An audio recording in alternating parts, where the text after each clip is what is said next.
صباح الخير عليكم، كي صبحتوا؟ لاباس عليكم؟ هانيين بخير وعلى خير. اليوم ان شاء الله غادي نديروا الحوت بالزيتون، كيجي زويون صدقوني، كيجي كيحمق. درت انا ديجا درت غندير فيديو خفيف ظريف بحالكم.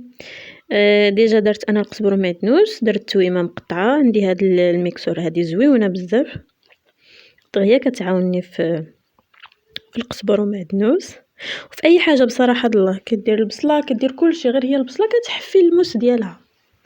المهم ايوا ما لقينا ما نديرو اليوم، قلنا نوضو نديرو شويه ديال الحوت السبت والحد اليوم ان شاء الله. المهم عندنا مليحه، عندنا شويه د البصل، عندنا الفلفله حمراء،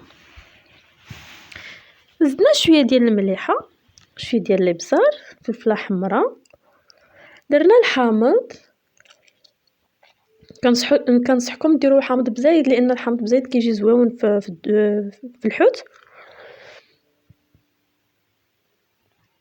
من بعد غادي نرجعوا عاوتاني نطحنوا داك القزبر ومعدنوس ندخل فيه المكونات ديالنا كيف كتشوفوا. يا سلام يا سلام يا سلام، طحانه غزاله وخفيفه مزيونه بزاف، راه كاينه في الاسواق زعما موجوده، ماشي شي حاجه اللي صعيبه.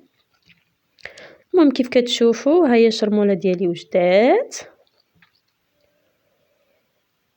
الله، غادي نزيد لها شويه ديال الحرور وشويه ديال الحامض باش تجي زويونه بزاف ولذيذه. نزيد لها الحرور، المهم هذا شريته حيت ما كانش عندي الحرور، كانش عندي الحرور العادي.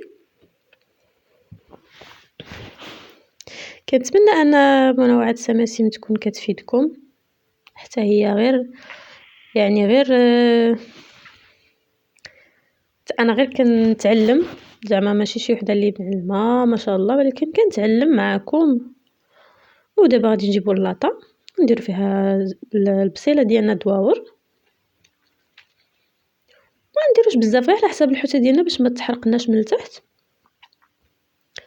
وحتى هاد البصيله كتعطي واحد التعسال زويون للحوت. اليوم غادي نديرو الحوت ان شاء الله عرفتي وزويون ولذيذ. بعد ما كنسرحوا هاد البصيله ديالنا كلها، غادي نجيبوا الحوته غادي نحطوها. معليش انا عندي غير يد وحده والتليفون بيد وحده. المهم ما كنسبش كيفاش ندير نوري لكم كلشي. المهم مزيان غادي ندهن الشرموله للحوت ديالي كامله، غادي ندخلها في هاد البليصات هادو، نفلحهم بالموس. سهله مهله، نتمنى تجربوها. ودابا كيف كتشوفوا ها هي الحوته ديالي الغزاله الفنه، غادي نديروها في الفران.